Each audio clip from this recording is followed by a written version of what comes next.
আপনি কি জানেন সমুদ্রের গভীরে এমন এক প্রাণী আছে যা বয়সকে হার মানিয়েছে, মৃত্যুকে এড়িয়ে বারবার নতুন জীবন শুরু করতে পারে? হ্যাঁ, এরকমও প্রাণী আছে আমাদের পৃথিবীতে, যার নাম হচ্ছে দি ইমর্টাল জেলিফিশ। এর বৈজ্ঞানিক নাম হচ্ছে টুরপটোসিস ডর্নিয়াম। আকারে মাত্র 4 থেকে 5 মিলিমিটার, কিন্তু এই ছোট্ট একটি প্রাণীর ক্ষমতা বৈজ্ঞানিকদের কাছে এক বিরাট বড় রহস্য।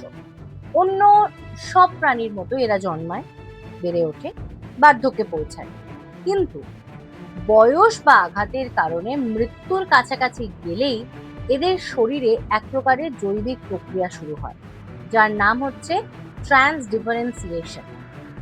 এটা সম্পর্কে আমরা পরে বলবো, কিন্তু তার আগে আমরা জেনে নিই সাধারণত একটা জেলিফিশের লাইফ সাইকেল কিরকম ভাবে যায়।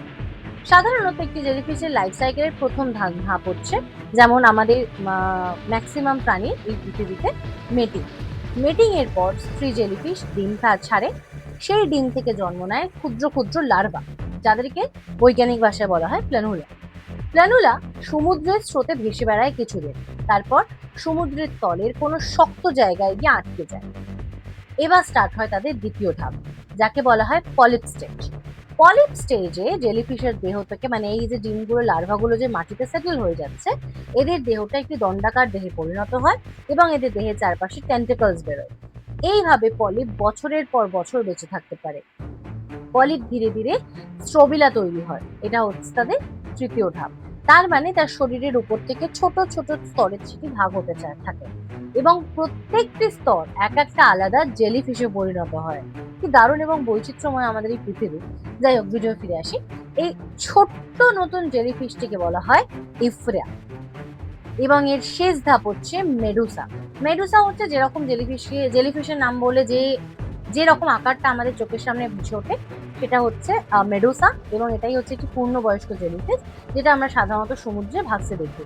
এই অবস্থায় এরা রিপ্রোডাকশন করতে পারে এবং স্বাভাবিকভাবে, এবং এভাবেই তাদের জীবনচক্র শুরু হয়।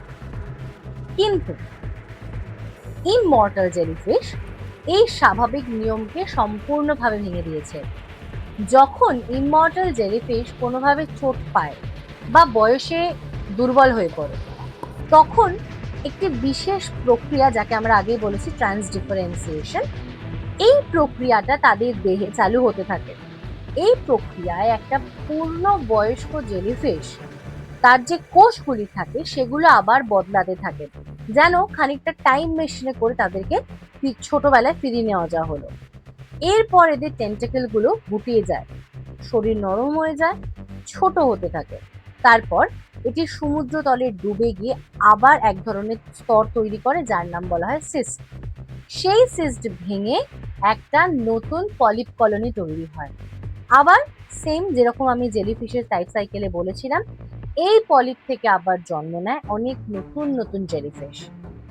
এক অর্থে পুরনো দেহটা ভেঙে যাচ্ছে এবং ভেঙে গিয়ে নতুন করে অনেকগুলো জেলিফিশ তৈরি হচ্ছে। যদিও ইমমর্টাল জেলিফিশ বার্ধক্যে কখনো মরে না, তবু শিকারী মাছ বা রোগ বা পরিবেশের কারণে এখন আস্তে আস্তে এগুলো শেষ হয়ে যাচ্ছে। কিন্তু তবে ইমমর্টাল জেলিফিশ বার্ধক্যে বা বয়সে বড় হয়ে যাচ্ছে বলে স্বাভাবিক মৃত্যু তাদের হয় না। কিন্তু তবু এই পৃথিবীতে এটিই একমাত্র প্রাণী যে সত্যিকারে অমরত্বের গোপন রহস্য খুঁজে পেয়েছে।